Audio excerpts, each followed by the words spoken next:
I'm an expert. Yeah, I know. I'm over here like, No. So today we're just getting to know your face painter. Nothing but good vibes. Let's get this started right. Life's a groove, moving smooth, taking flight. My name is Brooke with Pure Energy Entertainment, and this is... And I'm Marcela Murad with Silly Farm. You do so much. I do so much with Silly Farm, with Marcy Poppins Entertainment, with Mama Clown. Mama Clown. Used to. That was Yes. my past life. But that's it. I'm here.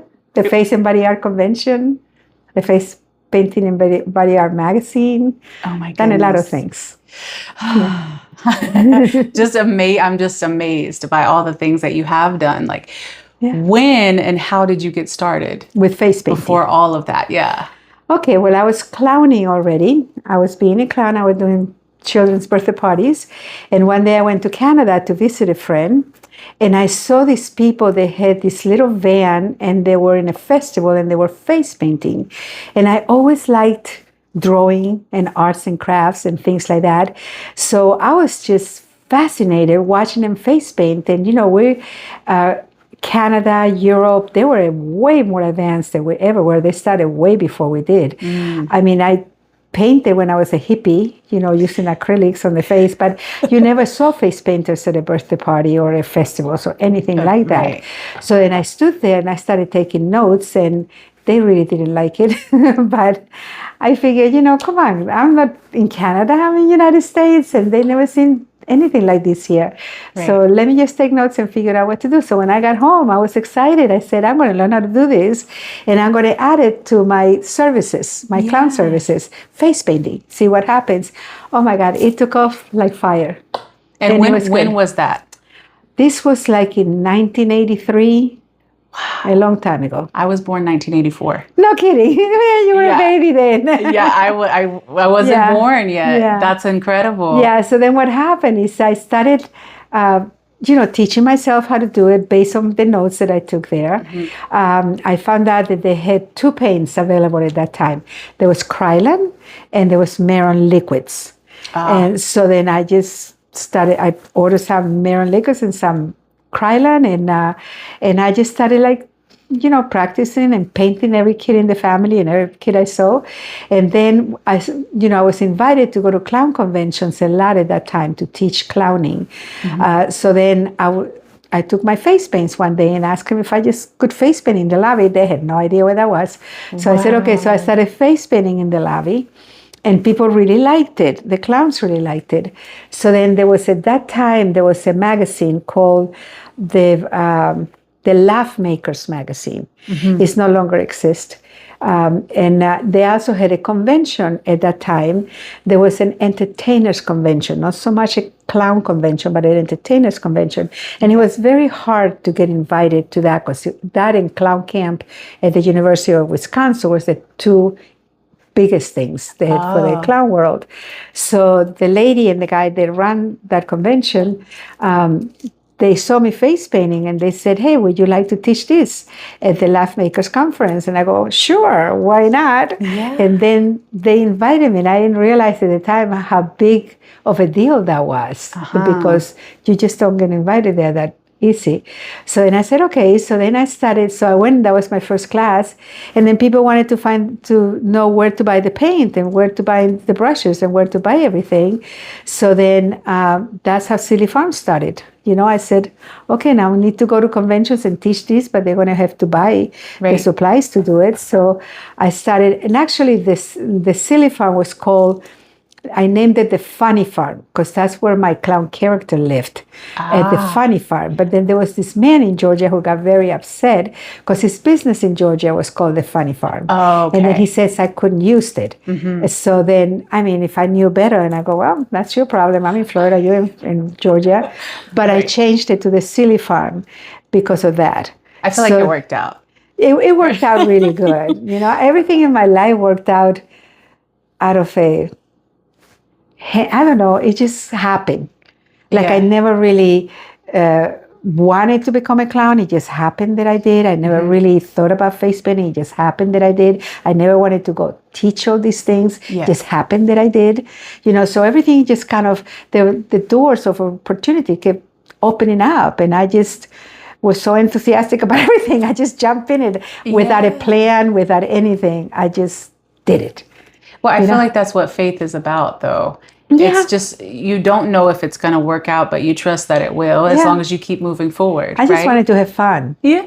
And I wanted to be invited to all these places to teach, and I wanted to travel a lot, so, and I did, and it just worked out really well. I had published a little black and white, we should have brought him out to show it to you, little black and white book. And then I sold a lot of copies of that little book, and it was just my drawings, my step-by-step drawing with explanation done by hand, because there was no computers at that time. And then one day I decided that I wanted to do a book, but in color, and it was very, very expensive to print in color at that time. But my father believed in me, and he gave me the money to print this book. So I printed the first color book on face painting in United States. Wow. So and Heather is in it, and all my nieces and my nephews, and they were like my daughters, who were like 7, 8 at the time, and now my oldest daughter is like 50 something. Oh my gosh. So anybody, all the kids that we knew, they're there in that book. Then what happened was that I was still going to a lot of clown conventions. Snasaru, remember Snasaru? Okay, there was this man, his name was Gary Cole, and he had the distributorship for Snasaru paints. So he came to see me, and he says, and asked me if I would help him promote these new paints for face painters, because it was, besides Krylon and Meron, that was the new kid on the block. So he came in person to see me, and I said, sure, I'll take it to convention, I will sell it, I'll do whatever I can to help you, because I really believe in helping anybody that need helps. So then I did. But then what happened was the internet happened, and Gary was the very first person to set up a group on Facebook and chat rooms on Facebook. And he was very intense on selling his products, and he really didn't want too many other products to be sold. He didn't like the competition. So he started telling people that the Krylon UV paints were not legal, and they were not FDA approved, and they were da-da-da-da. Oh my goodness. And then, people will return their paints, and they will be very mad at me when they were half used and they were expensive. I was starting to lose money. I said, why are you telling him this? That's not true. How can a company be in business for 80 years selling products that are not right? Don't do that. But then every time I tried to say something in his group, he wouldn't allow me to say anything. And I was just getting so mad at him, because I said, how am I going to defend myself? So then what happened next was that I was thinking, okay, how do I tell people that he's wrong, and that there's really nothing wrong with the products that I'm selling? So I came up with an idea out of nowhere that I was going to do a magazine. So I can tell people everything about my products. And not only that, people were starting to post pictures for the first time on social media about face painting, because remember, this is 40 years ago, it was brand new. And so they were posting pictures, and then at the same time I was traveling already, and one of the places that I would go to was the Halloween and Party Show, which was the biggest show for Halloween. And one time my friend Leon, who I used to travel with a lot, he says, wait till you come over here and see this guy face painting. And I said, okay, I'd like to see it. And it was Oliver Seegers. He was an artist from Belgium. And I mean, he was mind-blowing. Up to this point, I thought I was the queen. Everybody put me in a pedestal, and I proudly sat there, because I was the one teaching the face painting, and the one that the expert and all that. And then I see this guy, and his painting was like so incredible, amazing. So I got the magazines too. He was the first cover of my magazine. Wow. So anyway, so then I got to meet him. He used to sell Fardel paints. They were from Belgium. So then I met him, and I was like blown away and fell off my pedestal really fast, because he was just incredible. His face painting was like nothing I ever seen. So then I go, oh my gosh, this is like so good, So then then I went to a clown convention, and there was a girl that I was teaching a face painting class, and there was a girl there. Her husband was a clown, and she came with her husband, and she was from Canada, Jeannie makeup artist. So then she said to me, after the class, she goes, "Oh, your class was really nice." And I said, "Good, I hope you learned something." And she goes, "Not really." And I go, "What?" But she didn't do it in a malicious way, And then he goes, "Well, do you mind if I face paint in the lobby?" And I say, "Of course not." Then this girl starts face painting in the lobby. And I look so amateur compared to her painting. She's still one of the best of the best. Uh-huh. And then I grabbed her and I said, "Listen, girl." And I said, "I've never seen face painting like yours. So you know what? You're not going to make me look bad. You're going to come and teach this class with me." So I made her come to the class, and she I said, knew what she was doing. Yeah, I said, all those beautiful faces that you've been seeing around? That wasn't my face painting. That's this girl that I met her. So she's going to tell you how she does that. And then I kind of like forced her to teach my class. She was that good, and now she's like a daughter to me. Oh. So Jeannie was the second one that I met. So I started publishing the magazine because my friend, the girl that I told you was living here, mm-hmm. her son had gone to Kentucky to the university, and they're from Argentina, and a friend of his went with him. So she calls me one day and she goes, "Marcela, I got these kids here in my house. They came with my son because they graduated from college, and he doesn't want to go back to Argentina, but he doesn't have any papers, and he's eating me out of everything because they were in their 20s, early 20s or 19. So because you have anything you can do for him." Silly Farm was half this kitchen. That's how big it was. I mean, It was about the size of this fish kitchen. And I really didn't have any job. I said, "Just bring him over.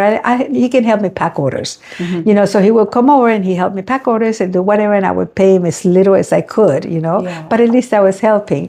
So then one day I'm talking about, I got to do a magazine because Gary won't let me say anything. And these people have never seen face painting like the people in Canada are doing. They're not seeing any face painting like the people in Europe are doing, because they already had a magazine, they already had conventions. They were way ahead of us, way ahead, but we didn't know it. And I wanted to show them off. Yeah. So then I said, I got to figure out how to do this. So then Max comes over, and he still works with us. He's still a graphic designer. And wow. he said to me, "Listen," he goes, "look at this." And then he shows me a boating magazine. And he goes, "This was my project for school. I just graduated as a graphic designer." I don't know what a graphic designer is.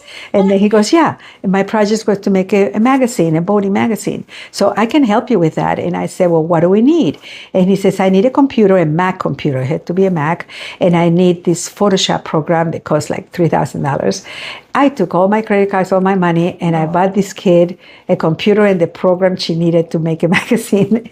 And then, like I said, I do everything without thinking or without a plan. I'm not like Heather. She graduated from school. I never went to college. She graduated with a degree in marketing and communication and all that. She's super prepared.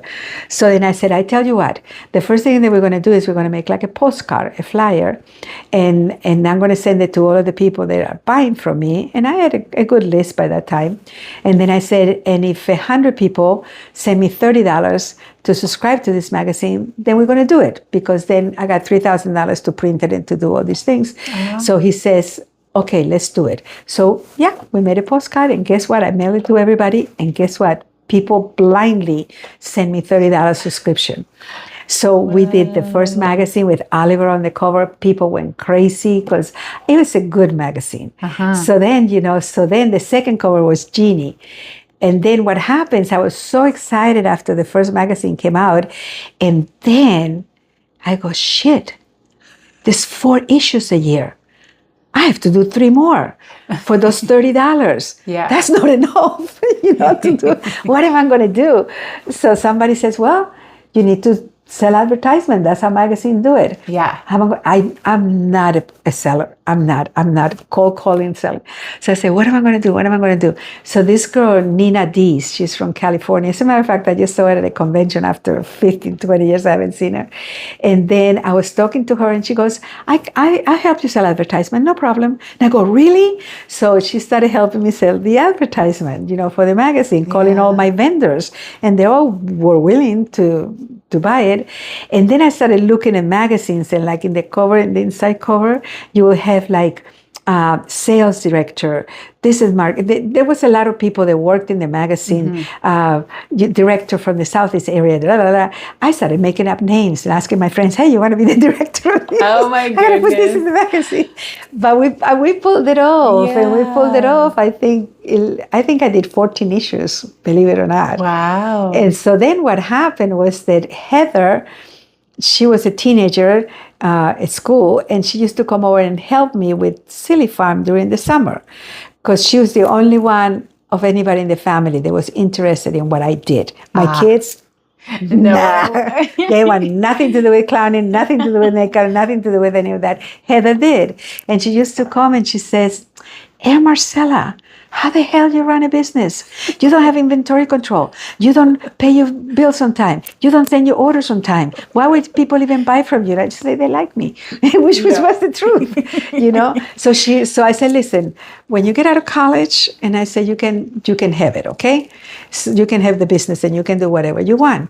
So she did. Yeah. I taught her how to face paint when she was 14, and she put herself through college face painting. And then when she got out of college, she said, I was just going to give her a Silly Farm. I said, "Let's just count the inventory, and then whatever inventory is there, you just pay me little by little." That's how I do things. I don't, I'm not that, I'm good at what I do, but marketing is not my best things. So anyway, I never forget this. So she says to meet her for breakfast with her mom, my sister. So we went for breakfast, and here's my sister and I sitting in. Heather comes in all dressed up to the max. She's got these folders. She gives us one. Her mother one. She gives me one. She keeps one. It's a business plan.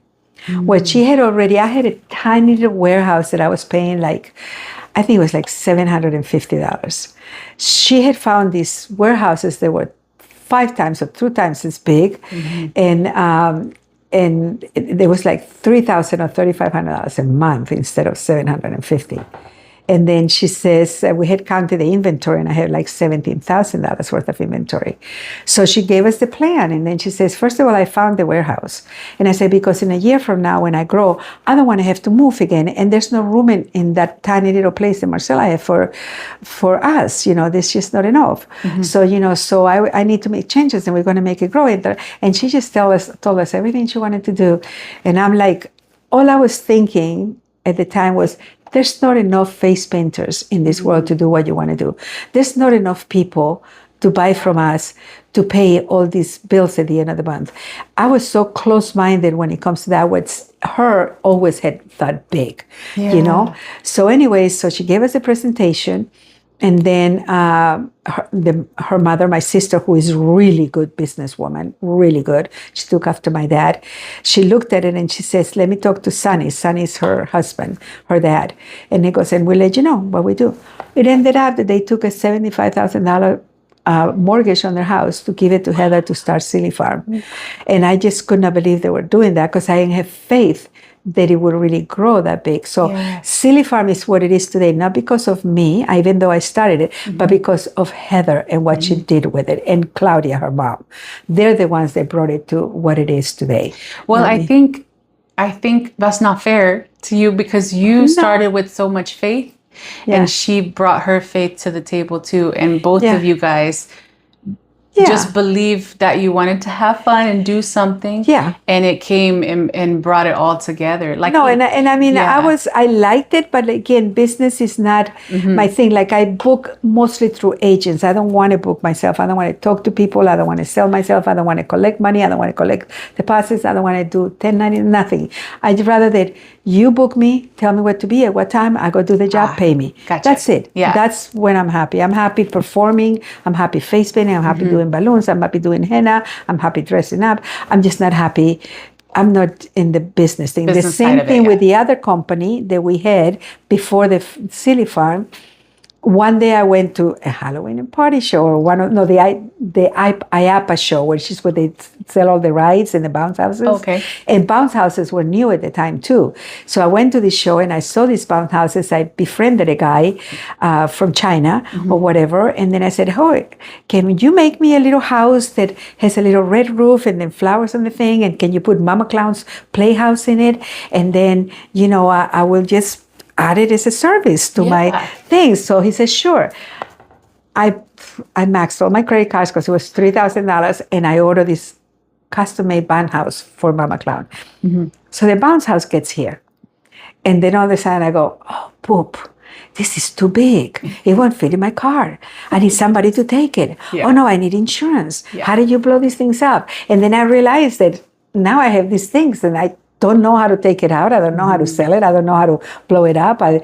It's too big for me, too heavy for me. So I left it in the carport for a long time. And then Claudia, who's always started business and then sold them, and that's how she made her money. She was just over one business, and she came over one day and she says, why don't you answer your phone? Because it kept ringing like crazy. I got popular really fast with very little effort, where people wanted me to come to the parties and wanted me to perform and wanted me to do the birthday parties. So I said, because I'm busy already. And I said, and I don't answer the phone. Ever since, I just didn't want to.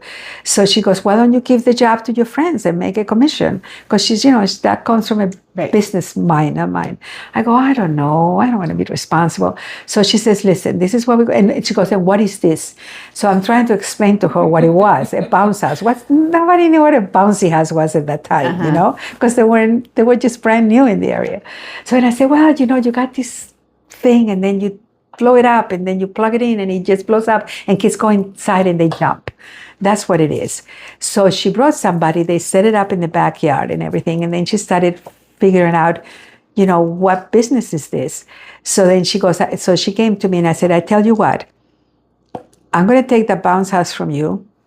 I'm going to start a business. It's going to be Mama Clown and Friends. I'm going to book you. You give me the number of any of your friends that do what you do. I'm going to book them too. And we're going to book this bounce house and see what happens. I'm not going to pay you the $3,000. You pay for it.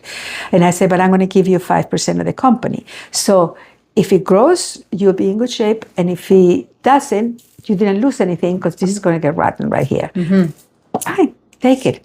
And then All Star Events became the biggest bounce house company, ride company in South Florida. Wow. So, her husband retired and she just sold it about 2 months ago. Oh my goodness. So. All this time. Yeah, but I got a percentage of it, so that was good. And it got really big. I mean, we had over $2 million worth of rides. Oh, it was really, it's still the biggest one, because the guy that bought it also is a younger man, and he also already had a ride company like that, so he just expanded. That's incredible.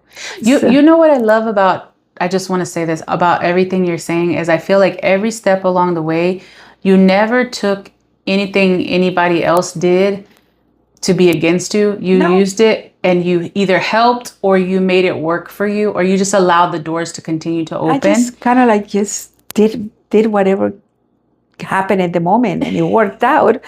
Luckily for me. I don't feel like it's luck. I feel like it worked out because the goodness you gave came back to you tenfold. And that's what's so important about connecting, right, with other people in the entertainment world, and not feeling like it's competition or doing things like that. It's just being open to working together and making the most of what you want to do. So let me tell you what happened with the magazine. Okay.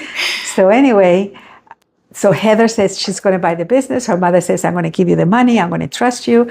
I think it's a good plan. I think you can make it work. And I'm not believing it, but I let them. I said, as long as I don't have to do it, I don't care. Yeah.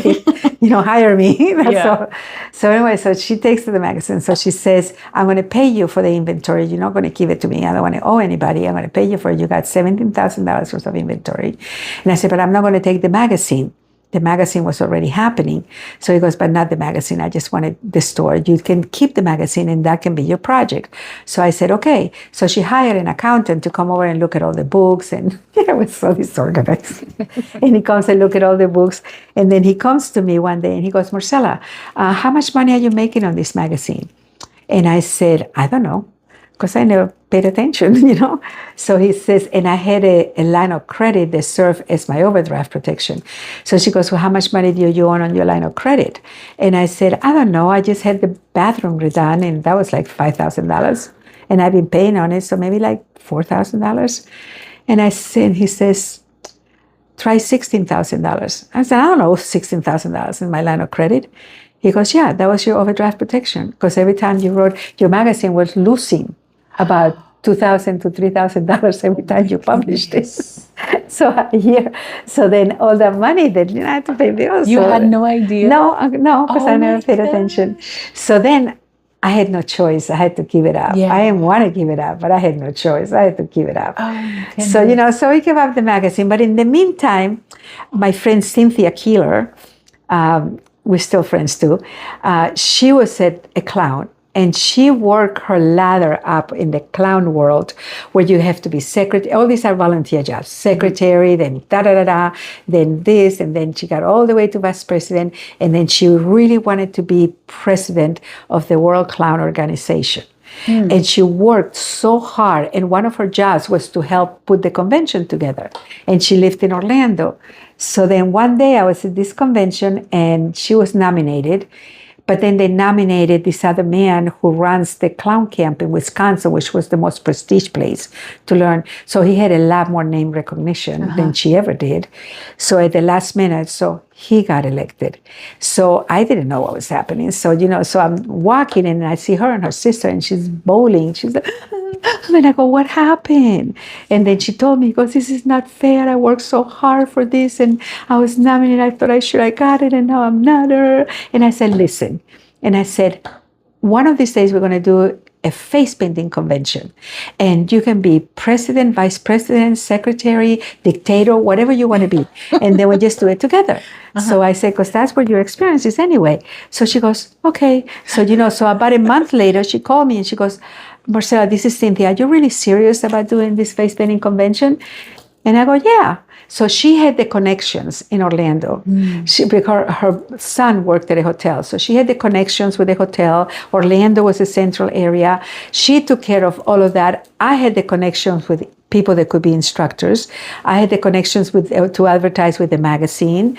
I had the connection. People knew me, so I can really tell them there's going to be a convention. Yeah. And they wanted, by this time, we already had like maybe 4 or 5 magazines out. So people wanted to meet the people that were in this magazine. Yeah. The third edition of the magazine were all the Disney painters, the original Disney painters, when they were very well trained. And they were also, out there with their artwork. And the Wolf brothers were there. A lot of people, they became really famous in the face painting world. Jocelyn Kardoff, who passed away a couple of years ago, she was one of them. There's a lot of people. Jay Bautista was one of them. So there was a lot of people that worked for Disney, and Jocelyn was the one that kind of came up with the design and trained everybody.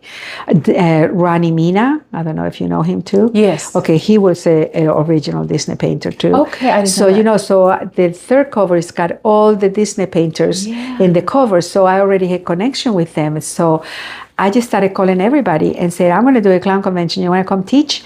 And I said, I can't pay you or anything because I don't know how this is going to work. But if you want to get together and let's do this. Yeah. And every single one said yes to me. Yeah, let's do it. So then we put out the first convention. It was such a success. And then we just kept it up till Heather bought Silly Farm, because I was doing a convention in Silly Farm.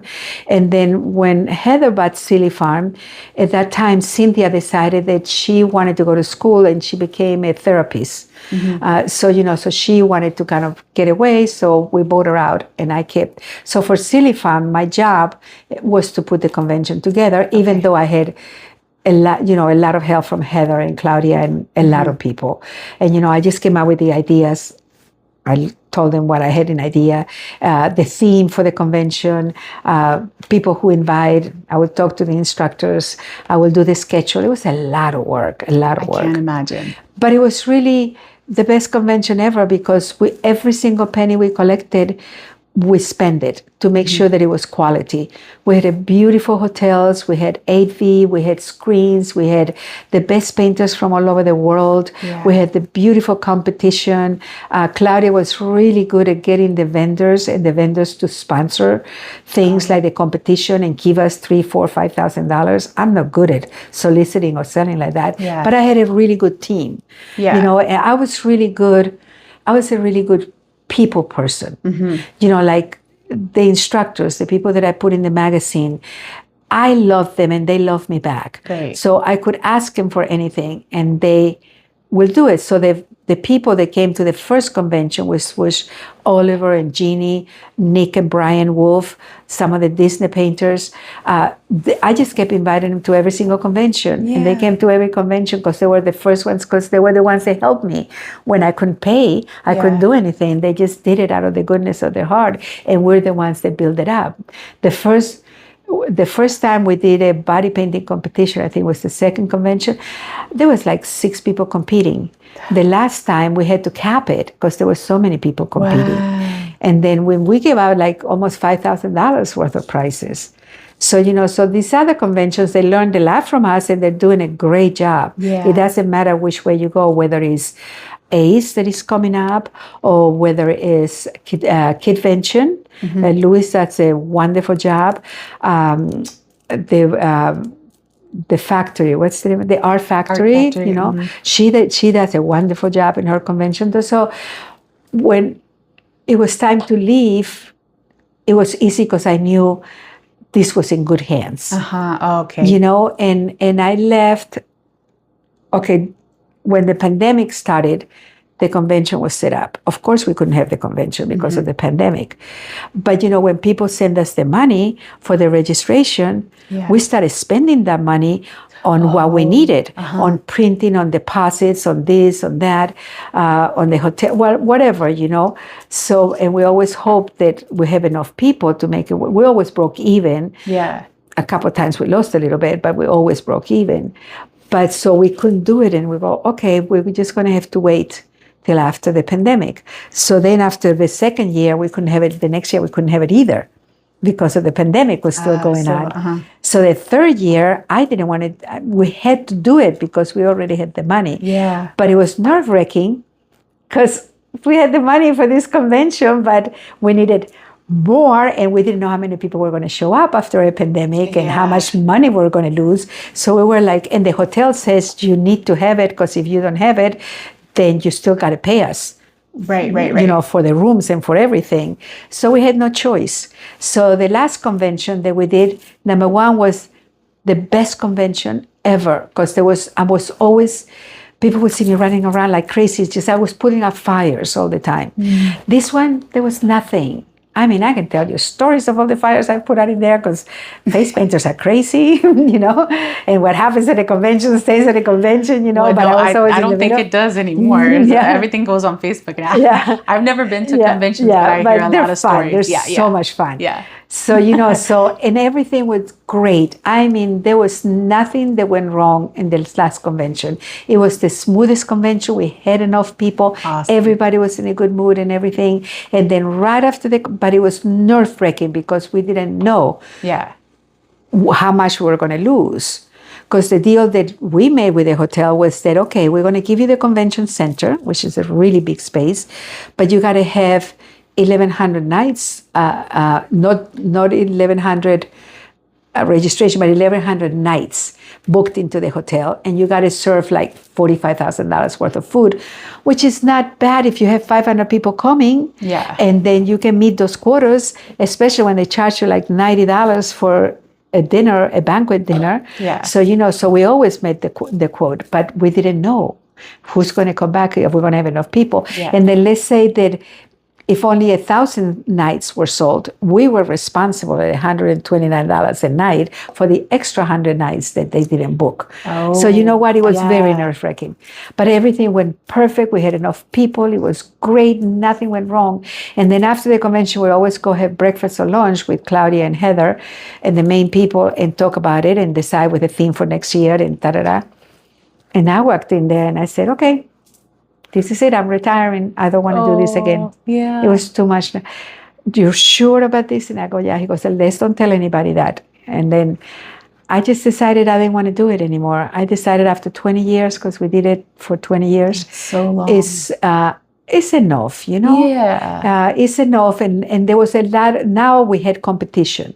Now people get to choose. Do we want to go to Faberge, which is $500 plus a lot of expenses, and really have a really good experience? Or do we want to go to a convention that is a little bit less, like Louis? He came out with the wonderful marketing idea of having a one day where he takes out $100 on the registration, deal day. So a lot of people register on that day. So he makes sure that he has enough people to cover his thing. And then other conventions, they were not as expensive, they're not as many days, they don't have as many perks. So now people say, oh, I can afford to go there, but I go to this one, or I go to that one, or I go to this one. And then Olga from Russia, she had come, to one of these conventions, and she started doing something like Fava TV, very similar. So then she started having a convention also online. But the last convention that she did, it was like at the same time as Fabake. So it just got nerve-wracking, and I didn't want to feel like I was in competition with anybody. I wanted them to also have the opportunities that I did. So I said, okay, after so long, let's move out of the way. Let's give them the run. Let them worry, not me. So that ended, but it ended in a good note, And people really learned a lot. And most people, if they got invited to Fabake, then they started getting invited everywhere else. Yeah. And it was good. It was really, I do miss it sometimes. And who knows, maybe someday might be a reunion or something like that. That would be amazing. I don't know. I think it's beautiful how you said, like at one point you mentioned your past life. Yeah. But because it seems like you've lived so many different lives in this entertainment world. Yeah. You've been doing it over 40 years, right? Yeah. But the most beautiful thing about all of it is you've created a legacy. You didn't just live a life that ended. It is going. You're seeing what you caused, like a chain reaction, and people are doing. Like you said, you love seeing that other people picked up from what you started. So it will forever live on. I think one of the things that I have always liked more than showing off like my artwork or whatever that I done, because people have gotten better than me, and people that I taught, like Marcela Bustamante walked into my class when she was a brand new painter. And by the end of the class, she could have taught that class. She was that good, naturally good with her techniques and everything. So I like introducing or featuring these people or celebrating these people that are doing so good, which is what you're trying to do with these videos. Is the same thing. So, like on my group, I would always have the inspiration for the day or inspiration for the week, or I would put, anytime I see something, like when I did for you, when I saw that picture of you online, the first thing that grabbed me was like, she looks so happy. I will hire her just because if she uses this picture to advertise, I will hire her because that's more important than how good she paints or how fast she paints or how great her kid is. No, it's, the experience that you create for the customer, especially for a child. And you just had that energy in there. And that's why I share it. And I'm glad I did, because now you're here. And I'm sitting here trying not to cry because that meant so much to me. Like I mentioned to you, I was in a really down that week. Because so many things were going on with other artists and different things in the business that were discouraging me. And you sharing that and just mentioning that you saw that in me when I was feeling so down really lifted me up. Don't cry. No, but it meant a lot because I feel like we need more of that support and love. And that's why I'm trying to make an effort to do. Yeah, and I think you're doing a great thing. And thank you. And then and you're going to interview two really good people. Well, three. Heather, Margie, and Emilia. They're awesome, and we all have different stories. And and I love doing that. I just love promoting people and say, look what they've done. That's why my banner is usually, all the other groups, you kind of have to win the privilege of being in their banner, and if there's a contest or there's something, or I don't. I just, if I see a really good picture and I come up with an idea for a banner, then I just use that picture and then I send it to the artist and say, look, I put you in the banner. I hope you don't mind. I will tell you this though, it still feels like a win because Katie Britt messaged me and she was so excited that you used her picture. Yeah, exactly. She felt like she won the lottery. So it does still feel like a win. Yeah. See, people like that maybe they don't post enough or people don't see them. Because, at the end of the game, it's like, everybody wants this recognition. Yeah. Everybody wants to know that somebody cares. Everybody wants to be recognized for Feel whatever, appreciated. feel appreciated. So, I find people like her too, and I said, oh, I don't know her, but let me go check her Instagram. And I go, oh, she's a really good painter. Yeah. And another thing that I like about her was her smile, because she was like also like happy-go-lucky. And I go, look at her smile. And that picture that I posted on her, it shows that one because she was smiling so big. Yeah. So that was a cute banner. So thank God I saved all of them for the new group and recycling. Oh, good. I'm good. recycling all the banners. Yeah, there so you I don't go. have to work as hard because they're already made. And so now I just put them on the group. Good. But yeah. Awesome. Well, I appreciate this so much. You're This was so nice to welcome. get. I feel like I probably would have never known all these things, that all this little information behind the scenes. Behind the scenes. Yeah. And hopefully someone else learned and felt encouraged and inspired too. So thank you. Don't forget, you're never too old to have fun. There you go. Keep doing it, keep doing it. Yeah, or to start even. Or to start, Right. and like I always, one of the things that I have always said, it's not how fast you paint, it's not how great you paint, it's not how beautiful your costume is, it's not how, like I used to tell the clowns, it's not how many balls you can juggle, how many stories you can tell, how great your magic trick, how awesome your storytelling is how you make that person feel. Yes. And then in that one, we used to teach a class called Get Funny Fast, because my mentor was this guy that is in the Hall of Fame of the Clown World of Fame. He was, when he passed away, he was Santa Claus. He was just awesome. And we used to go on the road a lot teaching, and he was just, he says, you got 30 seconds to win an audience. And it doesn't matter what venue you're using, whether you're singing, whether you're painting, whether you're dancing, whether you're doing your magic, you're juggling, whatever. You got 30 seconds. And you don't win it by doing anything, but by projecting your personality. Right. And that's what I used to tell people when they ask me about costuming. So you come out with your costume and then you look in the mirror, and if you like your reflection, then people are going to like you. Right. But if you look at yourself and you go, oh, I'm too fat, I'm too skinny, I don't like this outfit, that's how they're going to feel. You share your energy, you can see it. So, so it's good. Life is good. Yes. I have no regrets. It can be. If you let it, right? If You said you that let to it. me before. Yeah. If you look for the good, you'll find it. That's it. Yes. Yeah. Yes, ma'am. Yes. Okay. Keep smiling. Yeah. Keep being happy. Life is too short. You only realize that when you get older. I'm thankful I learned that pretty young, but Yeah. I'm gonna be 41 soon. So I just turned 74. I hope that I'm where you're at when I'm 74. Jeez. I feel good. That's so good. I'm healthy. I'm happy. I'm Yeah. happily single. That keeps you young. I'm not going to say anything because my husband might be watching. Okay, well, we'll see you guys next time. Bye. Colors in the air, dancing in the light. This moment's ours, everything feels so bright.